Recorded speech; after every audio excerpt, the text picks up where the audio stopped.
Hello friends, મારું નામ doctor હર્ષ પટેલ છે. હું સિદ્ધાર્થ ડેન્ટલ કેર જહાંગીરપુરામાં પ્રેક્ટિસ કરું છું. આજે આપણે જોઈશું કે મોઢાની કાળજી કઈ રીતે રાખવી જોઈએ. સૌથી પહેલાં તો આપણે 2 ટાઈમ બ્રશ કરવું જોઈએ, સવારે ઉઠીને અને રાત્રે સૂતા પહેલાં ખાસ. રાત્રે સૂતા પહેલાં એટલા માટે કેમ કે દિવસે આપણે કંઈક ને કંઈક ખાતા રહીએ છીએ, પીતા રહીએ છીએ, જીભ દાંતમાં ફેરવતા રહીએ છીએ, એનાથી દાંત સાફ થતા રહે છે. પરંતુ રાત્રે એવું થતું નથી. રાત્રે જો દાંત ઉપર કંઈક ચોટેલું હોય તો તેને લીધે છારી થાય છે, ક્યાં તો પછી સડો થાય છે. તેથી રાત્રે સૂતા પહેલાં બ્રશ કરીને સૂવું જોઈએ. બીજું, દિવસમાં એકવાર ફ્લોસ કરવું જોઈએ. ફ્લોસ એટલા માટે કેમ કે બ્રશ કર્યા પછી 2 દાંતની વચ્ચેનો દાંતનો ભાગ બરાબર સાફ નથી થતો. એને સાફ કરવા માટે ફ્લોસનો જ ઉપયોગ કરવો પડે છે. ત્રીજું, આપણે જે ટૂથબ્રશ વાપરીએ છીએ તેને દર 3 મહિને બદલી કાઢવું જોઈએ. ક્યાં તો પછી તેના પીછા જો વહેલા ઘસાઈ ગયા હોય તો વહેલા બદલી કાઢવું જોઈએ. અને જો આપણને કોઈ શરદી ખાંસી જેવી વાયરલ બીમારી થઈ હોય તો પણ બ્રશ બદલી કાઢવું જોઈએ. ચોથું, કંઈ પણ જમ્યા પછી વેફર, બિસ્કિટ, ચોકલેટ, મીઠાઈ, મુખવાસ કે પછી ચા, કોફી, દૂધ કે કોલ્ડ ડ્રિંક પીધા પછી તરત કોગળા કરી લેવા જોઈએ. દાંત ઉપર કંઈક ચોટેલું ના હોવું જોઈએ. જો ચોટેલું હોય તો તેને જીભથી સાફ કરી લેવું જોઈએ.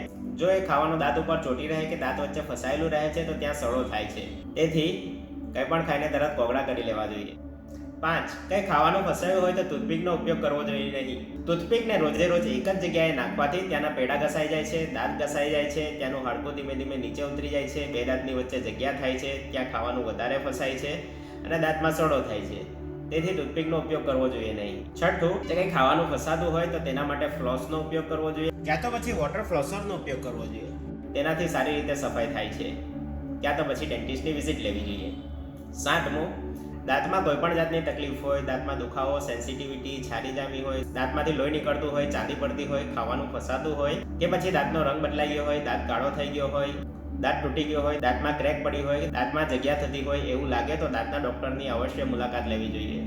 8, દર 6 મહિને દાંતના ડૉક્ટરની વિઝિટ અવશ્ય લેવી જોઈએ. દર 6 મહિને દાંતના ડૉક્ટરની વિઝિટ લઈને દાંતનું ચેકઅપ કરાવવાથી આપણને ખબર પડે છે કે દાંતમાં કોઈ પણ પ્રકારની તકલીફ છે કે નહીં, દાંતની કાળજી બરાબર લેવાય છે કે નહીં, અને જો કોઈ તકલીફ હોય તો એની સારવાર લેવાથી ભવિષ્યમાં દાંતના દુખાવાથી રાહત મળે છે, સમય બચે છે, પૈસા બચે છે અને દાંતની લાઈફ વધે છે. તો ફ્રેન્ડ્સ, આટલી બાબતોનું ધ્યાન રાખવાથી આપણે મોઢાની કાળજી બરાબર રાખી શકીએ છીએ. Thank you for watching this video.